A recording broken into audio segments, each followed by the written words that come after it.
안녕하세요 시청자 여러분, 공인회계사 김광호 인사드립니다.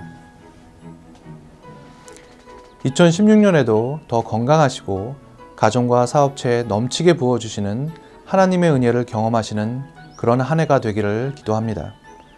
한 해를 마무리하면 어김없이 찾아오는 세금 보고의 시즌입니다. 오늘 제가 이곳에 나온 이유기도 합니다. 2015년 세금 보고 하실 때 도움이 되는 세금 상식들을 앞으로 계속해서 한 가지씩 알아보도록 하겠습니다.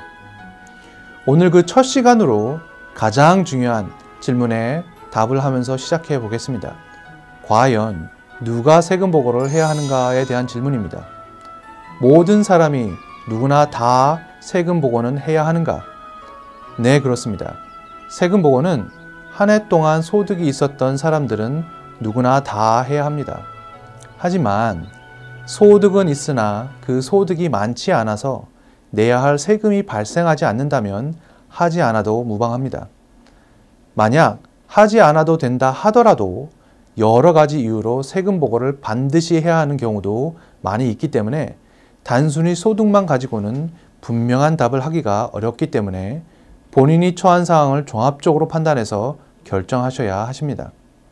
자, 그럼 어느 정도의 소득까지는 납부해야 할 세금이 없어서 세금 보고를 할 필요가 없는지를 알아보도록 하겠습니다. 세금이 발생하지 않는 소득의 한계선은 납세자 구분 (filing status)와 가족 구성원에 따라서 달라집니다.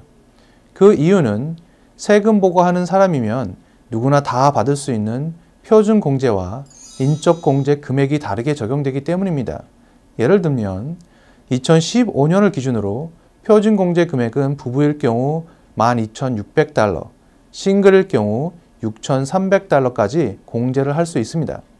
또한 가족 1명당 4,000달러씩 인적 공제를 받을 수 있기 때문에 이 둘을 합치면 자녀가 없는 부부는 소득이 26,600달러, 싱글이면 대략 10,000 달러까지는 세금이 발생하지 않게 됩니다. 자녀가 2명이 있는 4인 가족 기준이라면 28,600달러까지는 세금이 발생하지 않기 때문에 세금 보고를 하지 않아도 무방합니다. 여기서 중요한 것은 앞서 말씀드렸습니다만 이런 소득과 가족 구성원과 상관없이 반드시 세금 보고를 해야 하는 경우도 있다는 것입니다. 예를 한 가지씩 들어보겠습니다. 오바마 케어를 통해서 건강보험에 가입하고 보험료 재정 보조금을 받은 경우, 저소득층에 많은 세제 혜택을 주는 근로소득 세액공제와 자녀세액공제 또는 교육비 지출이 있는 경우에는 교육비 공제가 있는데요.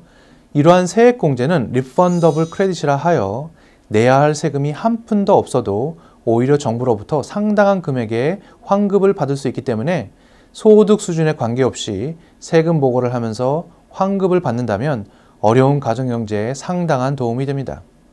그 다음, 자영업을 통한 소득이 있는 납세자의 경우는 15.3%의 자영업세를 납부해야 하기 때문에 400불이 넘는 소득이 있다면 위에 설명한 공제 금액과 관계없이 세금 보고를 반드시 해야 합니다.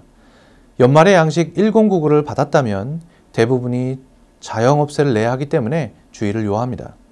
다음, 각종 공제 금액을 제하고 나면 과세 대상 소득이 없어서 세금 보고를 해야 할 의무는 없지만 1년 동안 회사로부터 급여를 받을 때 이미 원천 징수를 통해 세금을 미리 제하고 받았다면 신고의 의무와 상관없이 세금 보고를 통하여 원천 징수를 통해 이미 납입한 세금을 모두 돌려받을 수 있습니다. 그 밖에 학자금 보조인 펩사를 신청하기 위해서 각종 정부 보조를 받기 위해서도 세금 보고 서류는 필요합니다. 이상으로 누가 세금 보고를 해야 하는가를 설명했습니다. 그런데 세법에도 이민법과 같은 신분이 있다는 걸 아십니까? 우리가 잘 아는 이민법에 보면 영주권자니, 학생비자니, 종교비자니 이런 이민법상의 신분들이 있듯이 세법에도 두 가지의 신분이 존재하는데 거주자와 비거주자 신분이 그것입니다. 신분에 따라 작성해야 하는 세금 양식도 다릅니다. 세법상의 거주자는 미국뿐만 아니라 전 세계에서 발생한 소득을 미국 세무당국에 신고하고 세금도 납부해야 합니다. 반면에 비거주자는 오직 미국 국내에서 발생한 소득에 대해서만 세금 보고를 하면 되고 한국에서 소득이 있다고 하더라도 신고하지 않아도 됩니다. 이 세법상의 신분 구분이 중요한 또 한 가지 이유가 있는데요. 바로 FBA라고 부르는 해외 금융계좌 신고 제도에 있습니다. 이민사회에 많은 문제가 되고 있는 이 제도는 오직 세법상의 거주자만이 해당되고 비거주자는 신고 대상이 아니기 때문이죠. 그럼 이 두 가지를 어떻게 구분하는가 질문이 따르게 됩니다. 시민권자와 영주권자는 거주하는 장소와 국가에 상관없이 자동으로 세법상 거주자가 되십니다. 영주 목적이 아닌 비이민 비자를 통해서 미국에 거주하고 계시는 분들은 일반적으로 183일 이상 미국에 체류하신다면 거주자의 신분으로 세금 보고를 하셔야 합니다. 우리가 흔히 불법 체류자 혹은 서류 미비자라고 지칭하는 신분은 이민법상의 신분으로 세법에는 그런 신분은 존재하지 않습니다. 따라서 서류 미비자라고 할지라도 미국에서 183일 이상 체류하였다면 세법상 거주자가 되시고 세금 보고의 의무도 발생합니다. 또한 해외 금융계좌도 신고하셔야 하는 것이죠.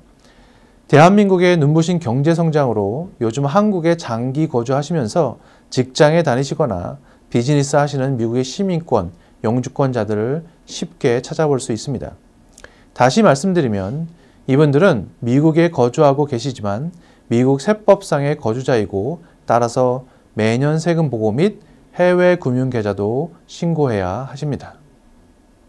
다시 말씀드리면 이분들은 한국에 거주하고 계시지만 미국 세법상의 거주자이고 따라서 매년 세금 보고 및 해외 금융계좌도 신고하셔야 하십니다. 지금까지 과연 누가 세금 보고를 해야 하는지 그리고 세법상의 두 가지 신분에 대해서 살펴보았습니다. 감사합니다.